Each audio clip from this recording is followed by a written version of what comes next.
Hello everyone. Okay, so today we are going to begin our next chapter, that is women, caste and reform. Okay, so in the last video we have completed our last chapter, and that was civilians and the natives and the education towards the natives, that civilizing the native and educating the native nation, right? I forgot the name, I'm sorry. Okay, so women, caste and reform. In this chapter we are going to study about women education, the discrimination towards women, and what used to happen with women in the early 19th century. Okay, so this all we are going to study about the caste systems and how did Indian reformers reform it. Okay, so we are going to study all of these topics one by one in this chapter, so let's begin.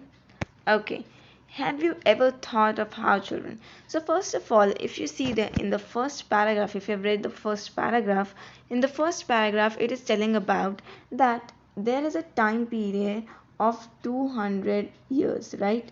So 200 years, before 200 years, what used to happen, and after 200 years, what used to happen. Okay, so in the first paragraph we are studying about what used to happen here. So here a lot of things used to happen. So in the first paragraph we are going to study about this, not this, sorry. So this place means after 200 years what used to happen in India.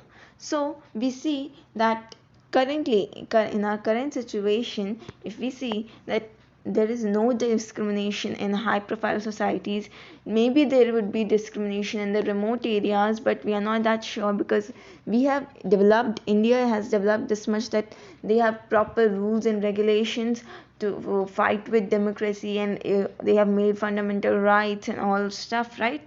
So this is how they are preventing us from not being discriminated, or not being discriminated on the basis of gender, caste or race. Okay, so if we see, so if as it is a chapter about women, so women, why women?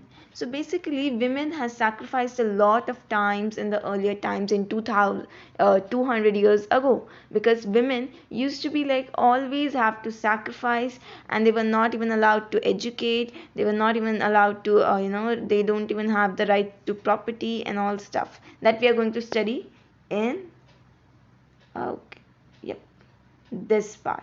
Okay, yeah.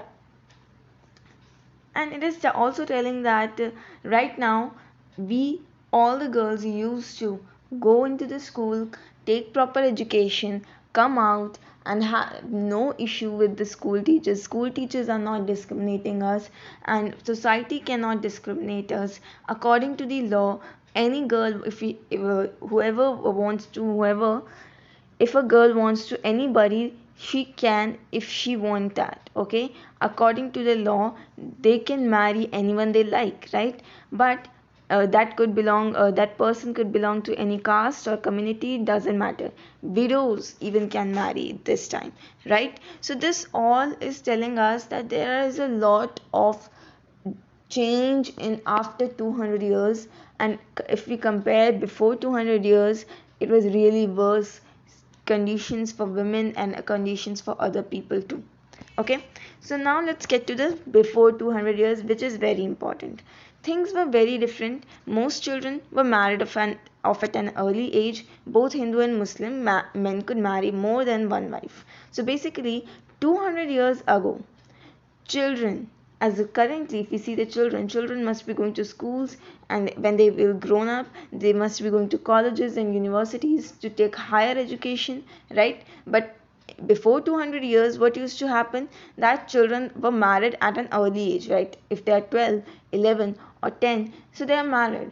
So their parents used to have a deal with each other and make their children marry. Okay, now both, if we see in India right now, not even in Hindi, not even in Muslim, one person can have more than one wife. Okay, but this used to happen in before 200 years. Okay, Hindu and Muslim men could remarry, or make how whatever wives, how many, number of wives doesn't matter to them. Okay, so they can have a lot of wives or not, that totally depends on them.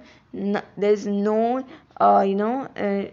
it cannot be dependent on the wives. Okay, now in some parts of the country widows were praised. Now, if we see before 200 years, widows means after 200 years, widows are remarried if they want, or whatever their lifestyle they can carry. Okay, but before 200 years, what used to happen? That widows were praised if they chose death by burning themselves into the funeral pyre of their husbands. So, for example, if there's a couple and husband died due to some reason, okay, so now if he according to the Hindu religion, if you know that in Hindu religion, if a person is dead, if a person got dead, that person will be burnt, okay, will be burnt, right, on a funeral pyre. So at that funeral pyre, widows, the lady who got widow, that lady was also asked to just jump into the fire and burn herself also.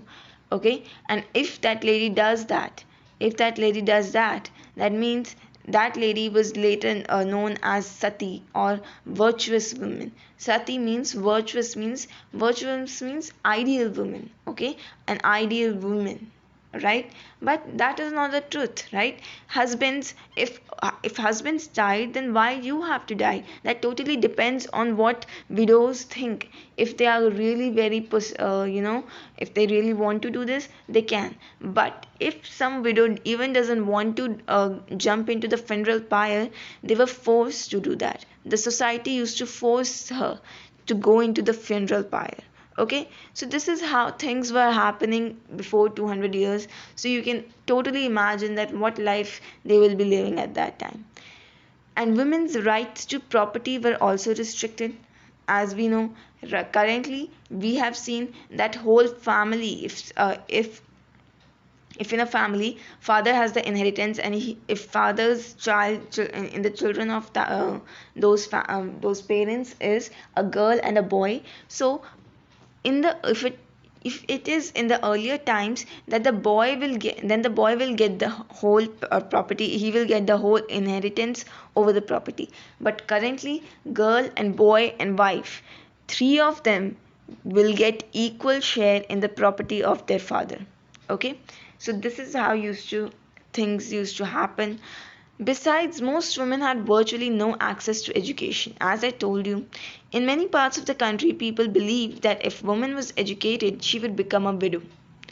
So this was a superstition totally. What was the superstition? That in the country, a lot of people has a belief that if women got educated, she would become a widow. And that is not true. Okay, Sati, here is your picture. Sati painted by Balthazar Solvin, 1813. Okay, so he is the painter of this picture, and he painted how Sati practice used to happen. This was one of the many pictures of Sati painted by the European artists who came to India. The practice of Sati was seen as an evidence of the barbarism of the East.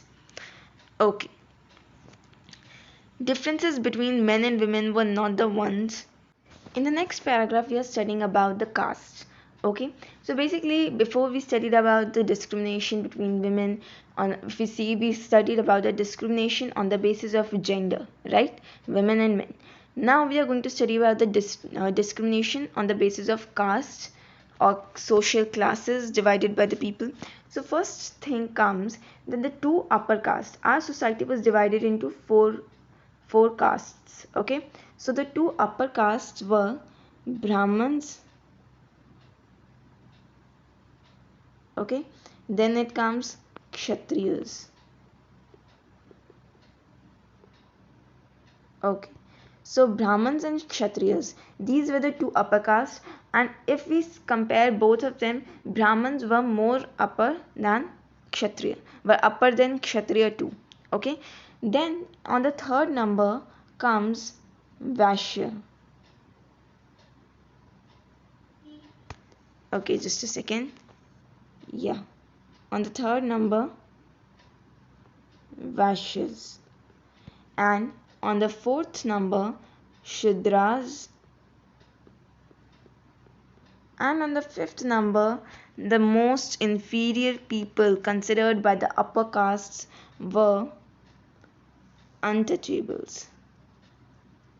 And these people were also known as, these people as upper caste believe that these people pollute the society. They are polluting. Okay, they were considered polluting, and they were not even allowed to. Untouchables were mostly discriminated among all of them, and untouchables were not even allowed to enter temples, draw water from wells used by upper castes, bath in the ponds where upper caste bath. They were seen as the inferior human beings, that nobody, like animals were not even good. That such kind of consideration was given to them.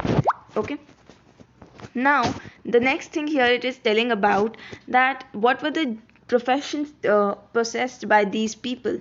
So if you see here, Brahmins, Kshatriyas consider them upper caste.